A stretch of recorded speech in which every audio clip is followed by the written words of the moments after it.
Hey there, hi there, ho there. It's Gord, your Hurtin' Hippie, with episode 129 of my Hurtin' Hippie News, the news channel where your news isn't fake, but your broadcaster is very likely baked. And you caught me right in the middle of my first toke. Not my first toke of the day, my first toke of this broadcast. I'm stuttering, but that's normal for me. I get so nervous talking to y'all because this I only put out once every couple of weeks. I want it to be good. I try to mix it up and do it well. So I need to get away to get over the first piece first, the request for assistance. My friends, I put this out there because some people want to help me get through and do a better job at this and get more equipment and stuff like that. So I will show you here is my Hurtin' Hippie channel on Patreon. I have 3 wonderful patrons that help me bring you content. And if you wish to, you can go. I will put the link below as I do with all the stories. And if you wish to contribute, I have it set for per video. So make sure, like my other 3, you make a contribution per video and then limit it at 1 per month. And that way you decide how much per month, not me deciding how many videos I put out. So Patreon, it's a way to try and beat this YouTube monetization issue. And so far, hey, I'm happy with it. I'm not asking any of you who cannot afford to or just don't want to. Peace and cheers. I'm happy with it all. Now we're going to switch it up a bit and we're going to move to a new study. And let's change the background and let me look this way and bring it to you. This new study is, and I have to remember, oh boy, let me look. This is my favorite story. Yeah, this new study. Let me bring up the screen a little better. Uh, this Marijuana Times reporter has said that he has talked for the longest time about the normalization of cannabis, and I have brought that to you guys. I've heard it from Greg Gutfield. I've heard it from this channel quite a bit, Marijuana Times, and you've heard it from me. The more we can desensitize people to pot leaves in the news and people having a joint instead of a beer, that kind of thing, the better. Well, this story takes on that thought by bringing out a study, which is why a recent study on WebMD, that's called normalizing it. I had somebody else say, oh, when I quoted that THC actually does reduce pain and some good studies are behind it, somebody, one of the watchers said, but you could quote you can find a story to support you anywhere on anything, so just quoting a citation doesn't mean much. It kind of does when it comes from WebMD. They're pretty well known. And this is the second thing out of WebMD I'm sharing on cannabis. And in a new survey, those who turned to cannabis for treating chronic pain reported it reduced pain and decreased the need for opioid painkillers. 9 out of 10 liked it so much they'd recommend medical pot to others. This is a great study. I mean, from one senior, I was on Percocet and replaced it with medical marijuana. Thank you, thank you, thank you. I have to tell you, I speak to many medical cannabis users, many of which, the largest percentage of which, are seniors, and they are so happy to get off of all these devastating, heavy side effect drugs, to have something that controls their pain, maybe a little bit less, but gives them so much more in freedom of life, freedom of thought, freedom of of your body, having something natural, and it leads to so much more natural. Uh, let's have a toke to that, to the seniors who get high and They know, you know. They don't really get high. They relieve their pain and put a smile on their face. And the more and more we learn, the less and less even this gets them high. You know, the CBD mixtures, tinctures. I made my own tincture. Check it out. Check my channel. And let's move on to the next story. The next story comes out of California, and it's a sad one. It's a really sad one. Yes, you're reading that right. Do I have it there? Yeah. California dispensaries forced to destroy up to $350 million worth of cannabis products. Now, I could go through and read this story to you, but it's long and it's difficult. It's hard to think of that much cannabis being destroyed. And what it is they brought in new standards in the new year because of recreational cannabis. And they gave dispensaries 6 months to bring all their cannabis extracts, their flower, everything up to these new standards. They have to be tested.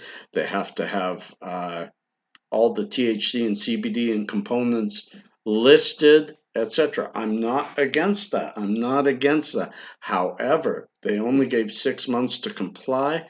The story goes on to say there's only some 30, 35 testing zones, and with hundreds, if not thousands, of dispensaries trying to get all their product tested before the deadline, they're not getting it. And so up to $350 million worth of product that may or may not live up to standards being destroyed because they can't test it in time.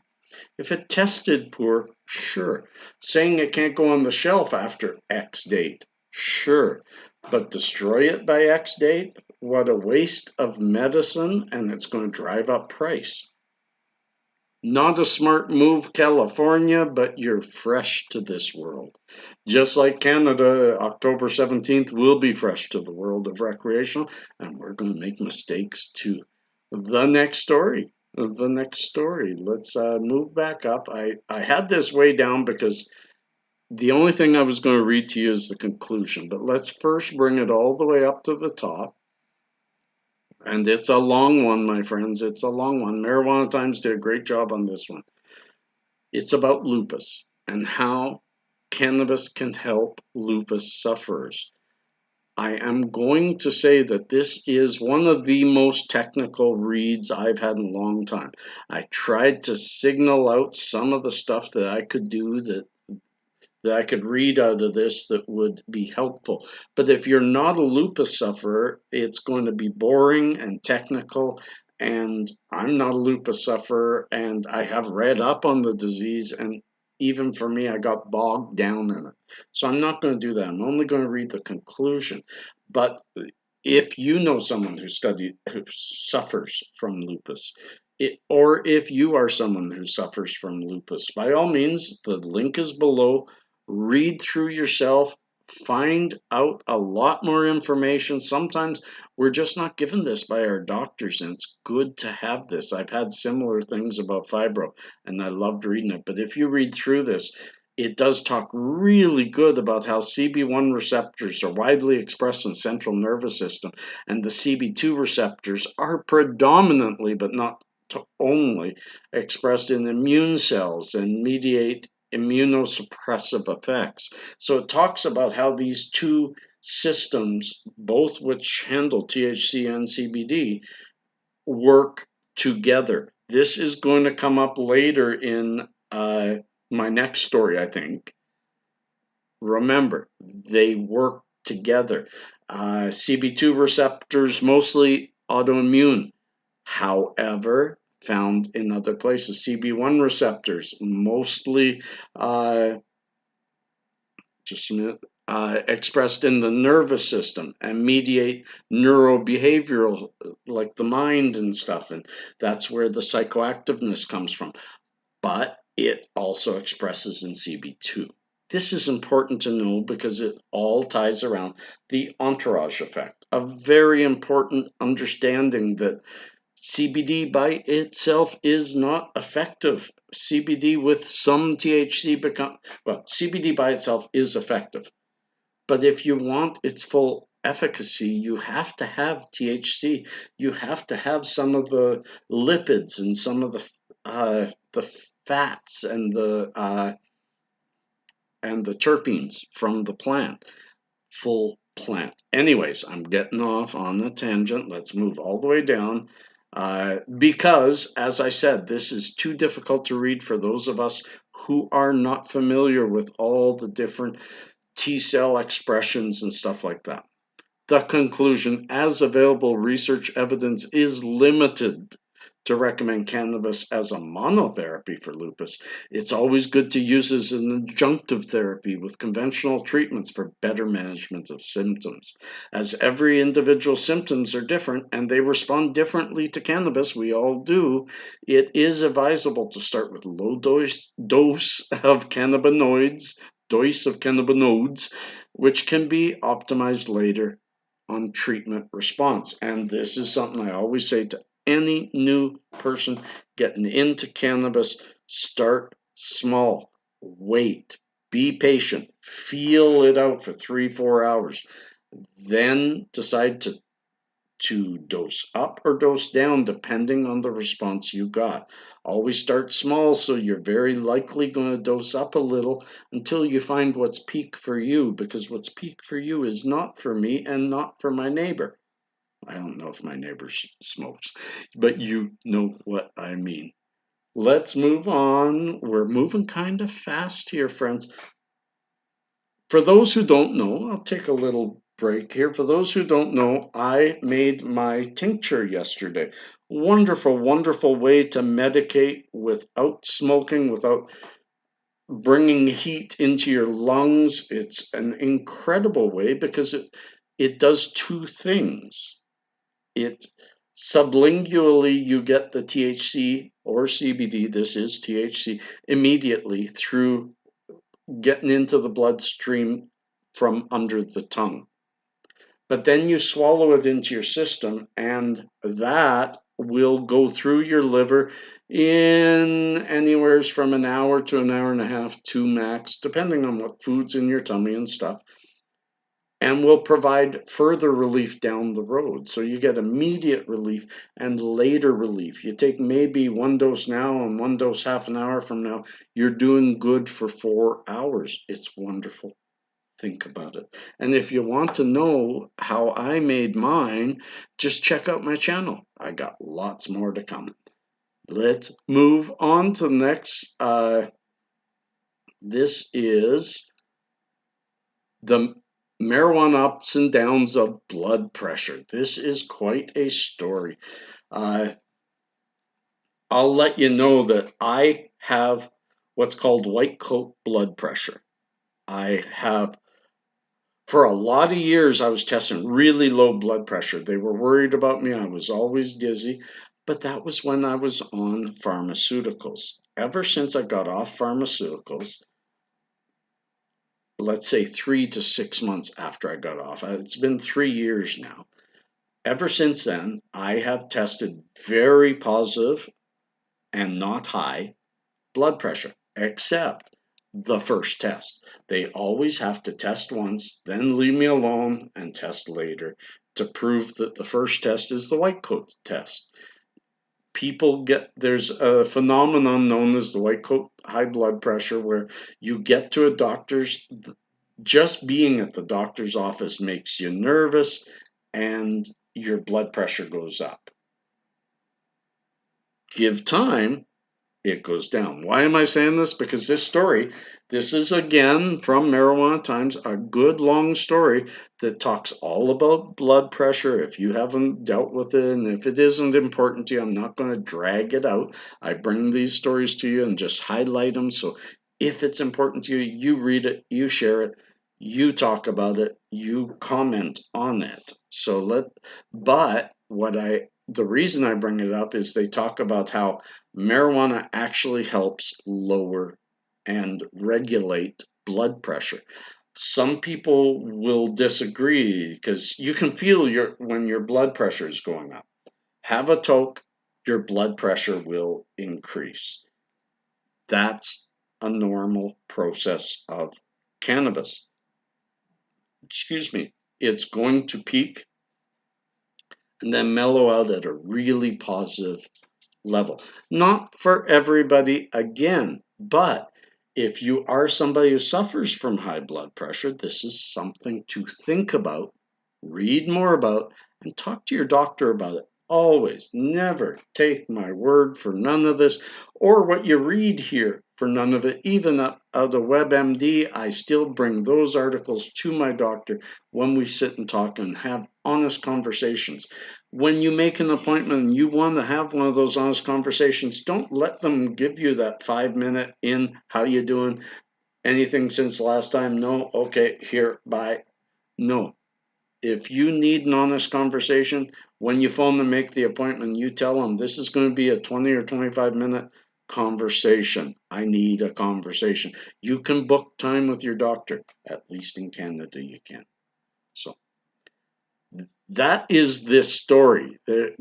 Many people can benefit from it. Traditional treatments for blood pressure, there's all these beta blockers and diuretics and alpha blockers, not good for your system. Alternative herbs, there are so many tinctures and so many peppercorns, things like that. Look it up, that can help.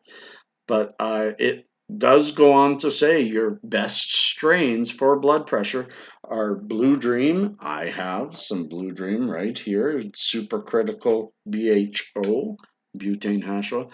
Green Crack, I don't have any. Sour Diesel, don't have that. Northern Lights, I love that. Don't have any. And Purple Kush. There is Platinum Purple Kush at MMJ if you check them out. We are moving right along to the final one. And you know what? Maybe my blood pressure's a little high before we do our final one. Let's share a toke. For me, it's going to be this supercritical Blue Dream. It's a wonderful, wonderful, very strong BHO. And cheers to you, and let me know below what you're cheersing with. And we'll go to our last story, which, remember, I talked that there would be a segue into this story. Peace.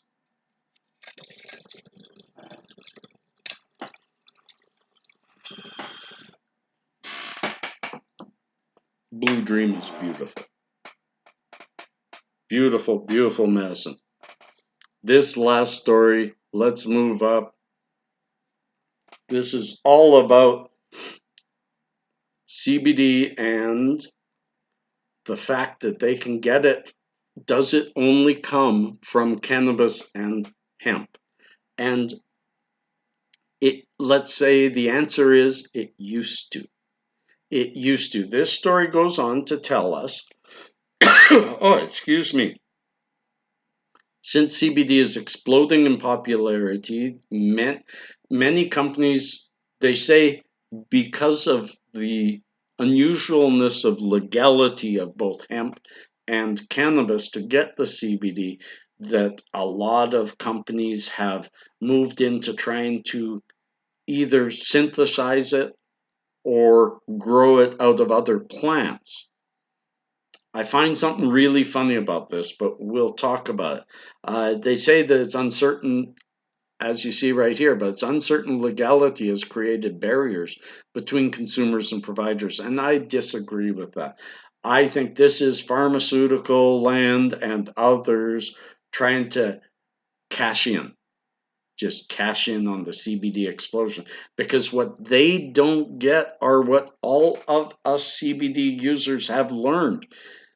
If you express CBD, we'll talk about it later, but they're expressing it, they can get it, different plants to express it. When you express CBD and CBD only, you are not doing the patient a favor, because THC enhances the efficacy and the abilities of CBD and vice versa. So if you need CBD, you need some THC. If you need THC, you need some CBD. They are symbiotic. may not be the best word, but chemists have been able to synthesize CBD in the lab for years, but it's about $159 for 10 milligrams. I do 20 milligrams a day. That would be $300 a day just for CBD.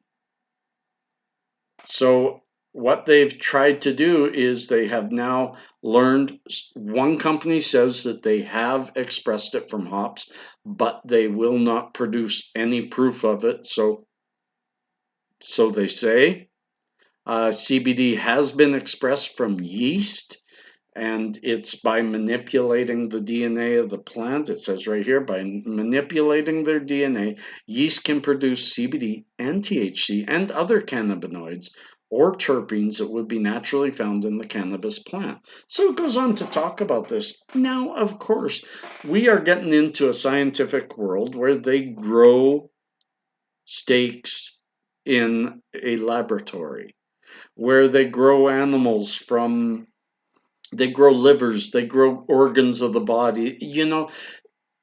Of course they can manipulate other plants to produce these chemicals. However, if you've got yeast now producing CBD and THC, doesn't that just invite the DEA and the FDA and all those three-letter acronym government entities to coming down onto yeast now and saying, oh, hold it, this is approved, this is dangerous, all that kind of stuff? These companies should put more money into, let's just legalize it so that I can give you CBD, not from yeast, but from the plant it was originally meant to come from. If you're manipulating genes to produce something that's naturally produced anyway, I just don't get it. They do say they can produce it cheaper, but it's still manipulated. It's GMO. Basically what it is. They're splicing it up, and is it truly exactly like what we get from the cannabis plant? I'm skeptical, my friends. I am skeptical. So I'll read the last bit here. The issue of medicinal effectiveness remains. For instance, whole plant extracts of CBD-rich cannabis are known to have stronger anti-inflammatory and pain-reducing qualities than CBD on its own. Yet by bioengineering plants or yeast to create a spectrum of cannabinoids and terpenes, with time and research, the optimal combination of ingredients can be created for each condition. Sure, but all you're doing is creating a new cannabis plant. When you do that, you're just creating a new cannabis plant, but it's got other things in it. So you're still looking at extracting and then providing only the chemicals. So I still don't see the benefit of this. Maybe you do. Maybe you can mark it below. In the meantime, we have come to the end and back to the big hippie. We're at the end of episode 129. I'm happy to bring it to you. I hope to have enough stories that next week, while my son's gone, I do it every weekend. So stay tuned for another hippie news. Thanks to all of those who support me, not just through Patreon, but all of you with your thumbs up, all of you with your subs. I reached 2,500 subs. That means 2,500 of you. That's who I do this for. I do it for you. You guys getting something out of it gives me what I need out of it. So thank you. Much love. Peace. Cheers. And harmony. That was pretty bad, but that's all you get for this dollar. Peace.